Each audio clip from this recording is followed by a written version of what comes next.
Is your 2013-2015 Land Rover LR2 key fob not working? A dead battery is the most likely culprit. Replacing it yourself is easy and saves money compared to dealership fees. This video will guide you through the process step by step. You'll need a new CR2032 3-volt lithium coin cell battery.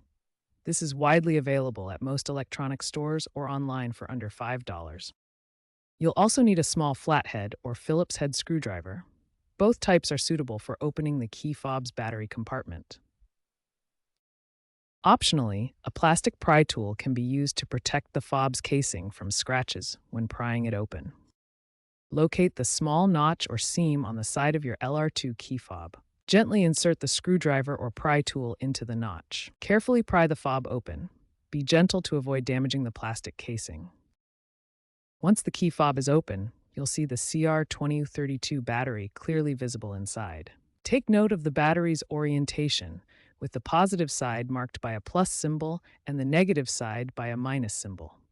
Use the screwdriver to gently pop the old battery out of its holder. Be careful not to touch any of the circuit board components with metal to avoid damage. Now for step 3, inserting the new battery.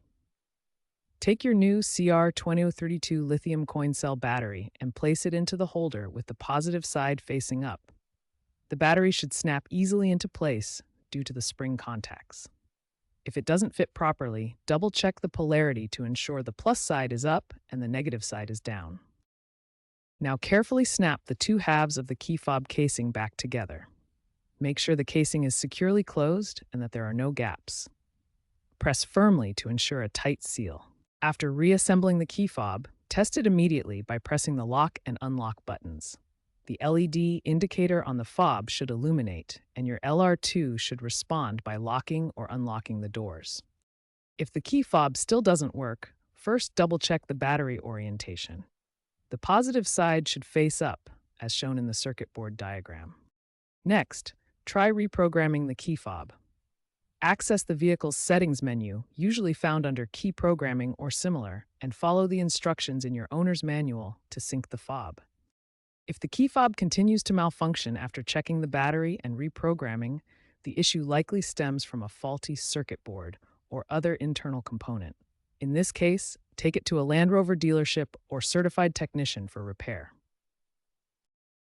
Avoid using metal tools directly on the circuit board to prevent electrostatic discharge, which can damage the fob's electronics. Consider aftermarket silicone-sealed fobs in humid climates to combat corrosion and extend battery life significantly. While older LR2s use disposable coin cell batteries, newer key fobs are shifting to rechargeable options for eco-friendly and cost-effective solutions. By 2030, expect more key fobs with NFC and biometric features, potentially eliminating batteries altogether through energy harvesting or wireless charging.